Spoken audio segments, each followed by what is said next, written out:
Assalamualaikum warahmatullahi wabarakatuh.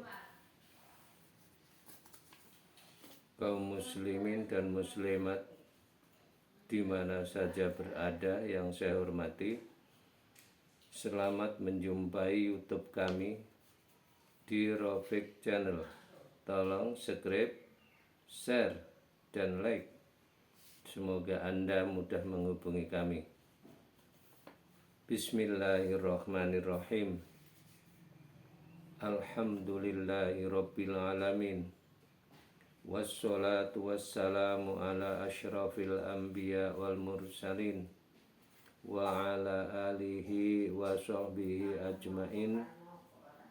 Amma ba'du. Para alim ulama yang saya muliakan atas fatwa-fatwanya, kaum muslimin dan muslimat rahimakumullah. Pertama-tama puji dan syukur dipersembahkan kehadirat Allah Subhanahu wa taala. Alhamdulillah.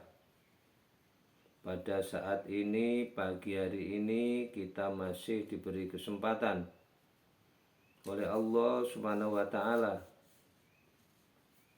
bisa insya Allah kita berjumpa dalam lewat udara. Mudah-mudahan diberkahi oleh Allah Subhanahu wa taala. Amin ya rabbal alamin.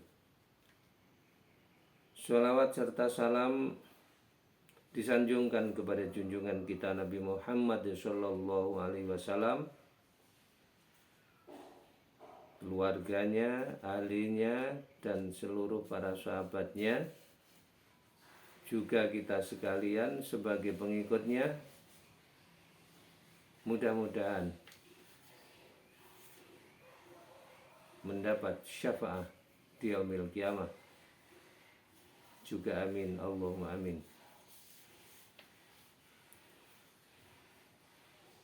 Para jamaah kaum muslimin yang berbahagia, di sini akan saya sampaikan yaitu tanda-tanda muslim yang beriman. Seorang muslim yang beriman, yang bagaimana? Tentunya yang pertama beriman kepada Allah Subhanahu wa taala. Iman kepada Allah Subhanahu wa taala. Iman sungguh-sungguh meyakini bahwa Allah Maha Kuasa, Allah Maha segala-galanya, Allah adalah pelindung bagi kita, ya. Makanya pengakuan di dalam hati seorang muslim itu sungguh-sungguh terpatri hendaknya. Ini pengakuan diri seorang muslim. Kalau sudah iman kepada Allah, tidak akan tergoyahkan oleh sesuatu apapun yang bisa menggeser daripada keyakinan itu sendiri. Yang kedua adalah bertakwa kepada Allah. Sering dikatakan oleh para khatib, usikum wa nafsi bitaqwallah. Disuruh bertakwa kepada Allah Subhanahu wa taala, artinya takut. Artinya takut menjalani yang dilarang oleh Allah Subhanahu wa taala. Ini yang dimaksud takwa kepada Allah. Jalani segala perintah-perintah Allah, meninggalkan segala larangan-larangan Allah. Ya. Di dalam ayat suci Al-Quran itu yang terakhir, wala tamutunna illa wa antum muslimun. Jangan kamu mati terkecuali mati yang tetap di bawah lindungan muslim, mukmin. Ya. Menjadi orang yang muslim sungguh-sungguh. Kemudian yang ketiga adalah mencintai Allah dan Rasul. Mencintai Allah dan Rasul di atas segala cinta kepada selain itu.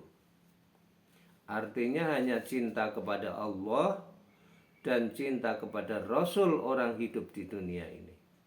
Makanya di situ ada Aku tidak menjadikan jin dan manusia melainkan untuk mengabdi kepadaku. Ini berarti kita diciptakan oleh Allah Subhanahu wa taala itu hanya untuk sebagai orang yang beribadah kepada Allah. Orang yang mengabdi kepada Allah. Tidak ada lain.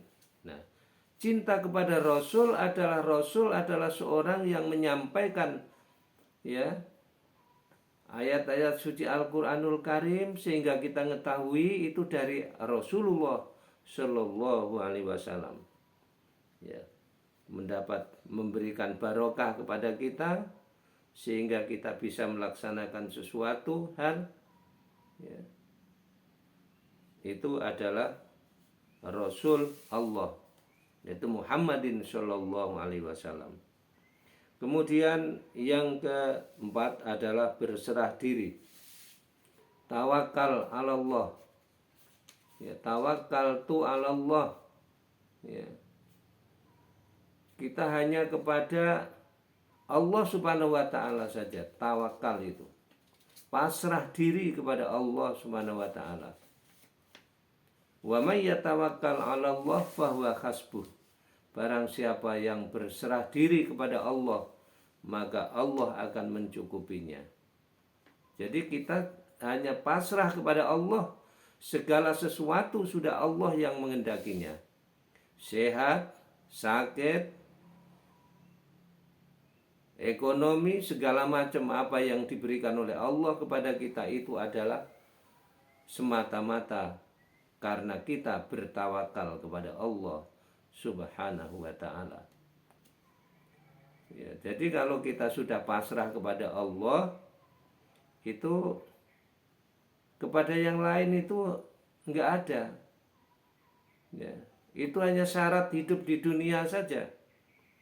Ya, syarat hidup di dunia harus bermasyarakat, bertetangga, bersaudara, berkawan. Ya.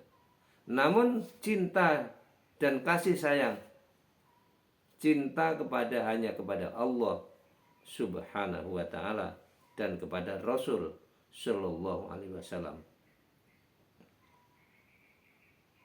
Kemudian yang keenam adalah jihad di jalan Allah. Tugas kita hanya jihad di jalan Allah, melaksanakan sesuatu yang untuk Allah Subhanahu wa ta'ala, seperti mencari nafkah, menghidupi anak dan istri. Ini adalah jihad di jalan Allah, mengharap ridho Allah semata-mata.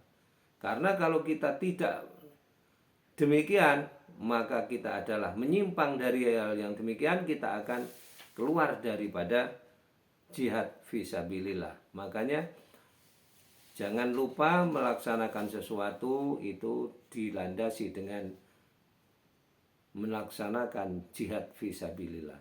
Mencari nafkah, niatnya adalah untuk jihad fisabilillah. Ya, membantu orang, jihad fisabilillah. Ya, melaksanakan apapun di dalam dunia ini, jangan lepas dari jihad fisabilillah. Mudah-mudahan amal ibadah kita diridhoi oleh Allah Subhanahu wa ta'ala. Nah, para hadirin wal hadirat yang saya hormati, demikianlah penyampaian singkat. Mudah-mudahan bermanfaat. Wallahu muwaffiq ila aqwamit thoriq. Wassalamualaikum warahmatullahi wabarakatuh.